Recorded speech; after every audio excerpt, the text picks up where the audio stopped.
저는 약 8개월간 의회와 지역을 다니며 뱃속의 셋째 아이와 함께 의미 있는 의정활동 시간을 보내었습니다.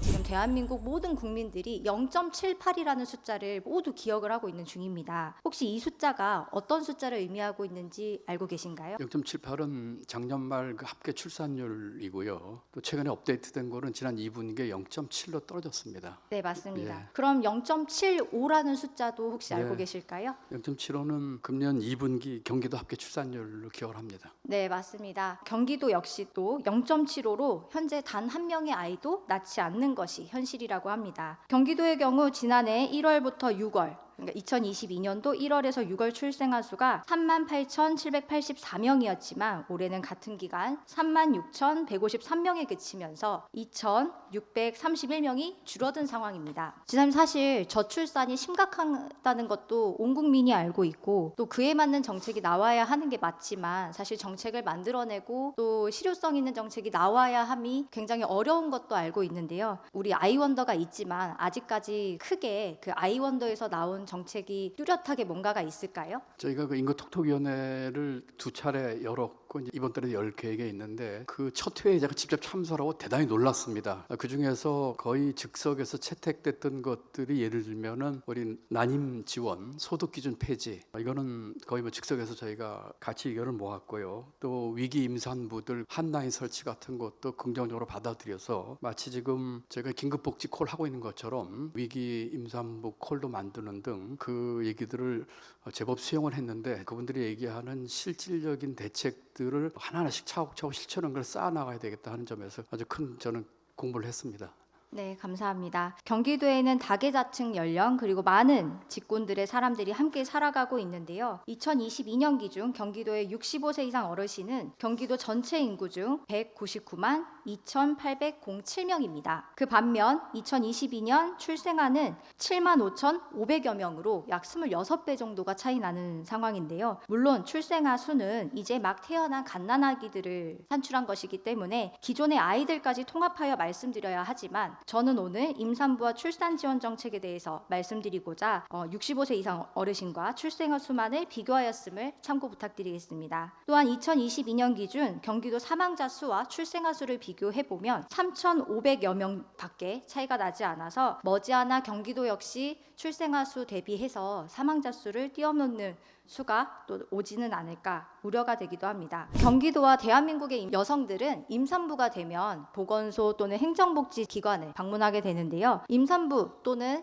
출산을 위한 정책들에는 이렇게 다양한 정책들이 있습니다. 그럼에도 불구하고 지금 보시는 것처럼 일부는 소득 분위에 따라서 차등 지원을 받게 되는데요. 요즘 젊은 친구들은 결혼을 부정적으로 생각하는 경우가 굉장히 많습니다. 심지어는 딩크족이라는 단어를 아마 들어보셨을 텐데요. 이런 말이 생길 정도로 아이를 낳고 양육하는 것에도 상당히 부정적인 생각을 가지고 있다고 합니다. 그 이유 중에 하나는 경제적 또는 경력 단절 등의 인식 개선 등의 이유가 크게 자리를 잡고 있습니다. 소득 기준 또는 대한민국 평균 임금을 보면 요즘 최저임금이 올랐기 때문에 평균 임금도 올라갔고 그 다음에 결혼 정년기라고 제가 생각하는 30세에서 34세 그 다음에 35세에서 39세일 경우 이렇게 임금이 측정되어 있다고 합니다. 물론 다 다르겠죠. 직군과 경력 또는 연령 아니면 어느 회사에 입사했는지에 따라서 다 임금의 차이는 있겠지만 합산 금액이 약 700만 원 부부 합산 금액은 700만 원 정도라고 하는데요. 이는 임신을 해서도 사실 소득 분위에 걸려서 지원을 못 받는 것이 현실이라고 합니다. 저는 그래서 오늘 지사님께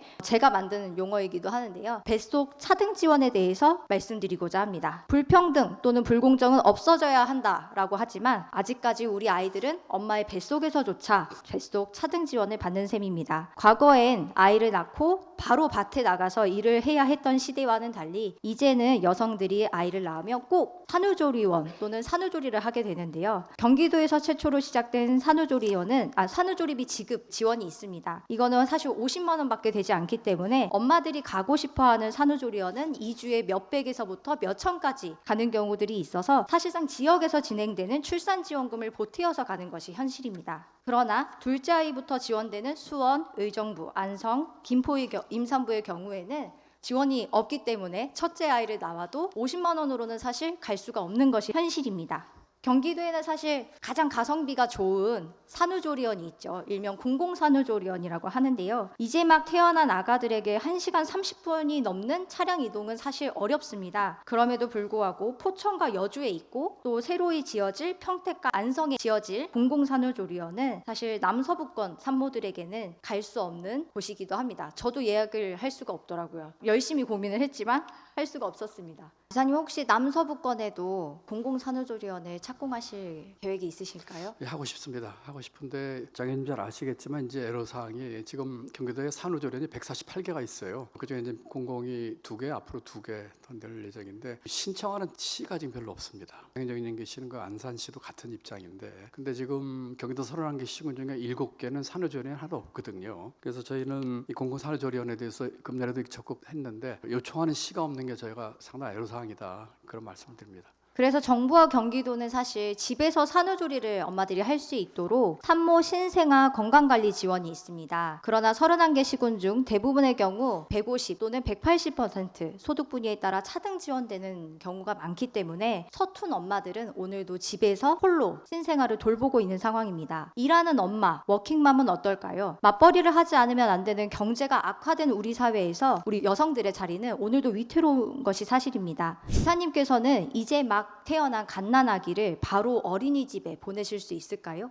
어려울 것 같습니다. 아이는 혹시 최소 엄마가 몇 개월 또는 몇 년 동안 함께 집에서 양육을 해야 한다고 생각하십니까? 저도 이 부분에서 뭐 잘 알질 못해서 전문가 학자 얘기를 들어보니까 약 18개월 정도를 얘기를 하더라고요. 네, 저 역시 양가 부모님께서 둘째까지 출산했을 때도 계속 그래도 엄마가 최소 1년은 데리고 있어야지 그래야 애착 형성에도 좋다라고 이렇게 말씀을 해주셨었는데요. 저는 사실 엄마로서 아이를 잘 키우는 것도 중요하지만 제 커리어도 사실 중요했습니다. 그래서 두 아이를 키우면서 저는 제 몸이 온전히 회복되지 않은 상태에서 첫째는 68일, 둘째는 48일에 가정식 어린이집에 맡겼었는데요. 아직 100일도 채 되지 않은 아이를 어린이집에 맡기는 것은 사실 외나무 다리를 건너는 것과 같습니다. 지사님께서 생각하시기에는 저 중에서 어린이집을 엄마가 고려할 때 어떤 것을 가장 우선순위로 생각하십니까? 저 같으면 안전을 꼽을 것 같습니다. 네, 맞습니다. 저 역시도 제일 먼저 안전한 어린이집을 찾았는데요. 엄마로서 작고 작은 아이를 낯선 어린이집 또는 시설에 맡긴다는 것 자체가 굉장히 불안정하지만 아이가 태어나면요. 저도 해봤지만 엄마는 정보 검색의 달인이 됩니다. 여기저기 엄마들의 입소문, 맘카페, 인터넷 검색을 통해서 내 아이를 안전하게 돌봐줄 수 있는 어린이집을 찾고 직접 어린이집을 방문해보고 돌봐줄 어린이집을 직접 찾게 되는데요. 이게 뱃속에서 먼저 이루어지는 상태이고 뱃속에 있을 때 입소대기를 해야지만 이 아이가 어린이집에 들어갈 수 있습니다.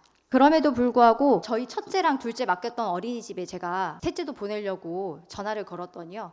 경제난과 저출생으로 인해서 폐소를 했더라고요. 그래서 지금은 새로운 어린이집을 찾아서 다시 입소대기를 하고 있는 중인데요. 지사님 사실 모든 엄마들이 저처럼 바로 아이를 맡기고 사회에 뛰어드는 것은 아닙니다. 어린이집에 아이가 온종일 돌봄을 받기 위해서는 몇 가지 충족 조건들이 있습니다. 이 조건에 해당되지 않으면 4시에 아이를 찾아야 되는 상황이 발생되는데요. 부모가 모두 사업자이거나 또는 직장을 다니거나 또는 한 명은 직장, 한 명은 대학을 다니는 경우에만 가능하고요. 지금 보이시는 것처럼 취업을 준비하는 상태도 사실 되기는 하지만 횟수가 정해져 있어서 1년에 한 회만 가능하다고 기재가 되어 있습니다. 경력의 이음 또는 새로운 직업을 찾기 위해서는 여성들이 안전한 교육을 받기 위해서도 아이들이 안전한 돌봄을 받기 위해서도 저는 이 어린이집 연장 보육이 이어져야 된다라고 저는 생각을 합니다. 직장으로 복귀한 엄마는요, 사실 회사 생활이 더욱 어려운 것이 현실입니다. 보험도 사실 어른들 보험보다 어린이 보험이 훨씬 더 비쌉니다. 왜 그럴까요? 이유는 자주 아프기 때문입니다. 사실 감기는 분기별로 1에서 2회씩, 그 다음에 수족구, 중이염, 눈병, 최근에는 코로나까지 겹치면서 우리 아가들은 태어나는 순간부터 사실 바로 아픈 거는 아니고요, 6개월까지는 건강합니다. 왜냐하면 엄마의 면역력이 아이에게 적용돼서 아프지 않기 때문입니다. 그러나 이 아이의 면역력이 점점 떨어지는 시점, 그리고 엄마의 사회 복귀가 돌아오는 시점부터 아이는 점점 아프기 시작합니다. 바쁜 시간 또는 바쁜 중요한 일정에 왜 꼭 우리 아이는 열감기에 걸리는지 모르겠습니다. 엄마들은 오늘 지금 이 순간에도 눈치를 보며 반차, 연차, 월차를 사용하게 됩니다. 아마 엄마에게 가장 무서운 전화는 어린이집과 유치원에서 걸려오는 전화가 아닐까 싶습니다. 이런 일이 반복된다면 결국 첫째 아이는 물론이고 둘째는 생각 생각도 못하게 됩니다. 왜냐하면 너무 바쁘기 때문이죠.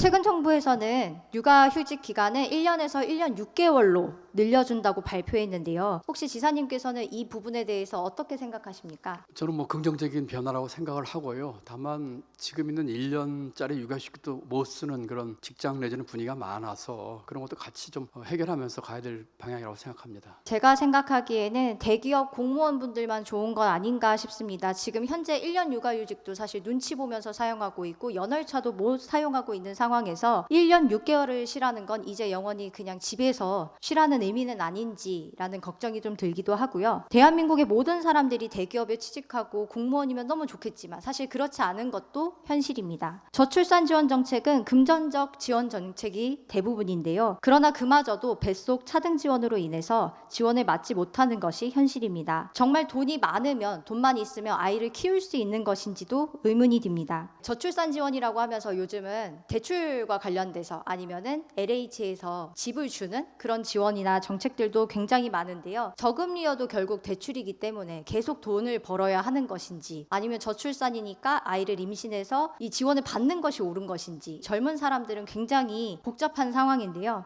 저는 사실 돈으로만 아이를 키울 수 있다면 돈이 있어야만 가족의 행복을 지킬 수 있다면 아이를 가지지 않았을 것입니다. 아이가 주는 행복과 가족이라는 삶의 가치는 돈으로는 비교할 수 없을 만큼 소중한 것이라고 생각합니다. 금전적 지원 정책도 좋지만 이 역시는 제가 들어도 경기도에서 돈 줄 테니까 아이 좀 낳아줘라고 밖에 들리지 않습니다. 금전적 지원 정책보다는 이제 우리 아이들은 우리에게 맡겨줘. 엄마 아빠가 하고 싶은 거 다 해도 돼. 라는 응원을 해줄 수 있는 정책이 조금 더 시급하다라고 생각합니다. 지사님, 모든 부모와 아이들이 뱃속에서도 나와서도 행복할 수 있도록 경기도의 큰아빠 김동연 지사님께서 꼭 지켜주시기를 간곡히 부탁드리겠습니다.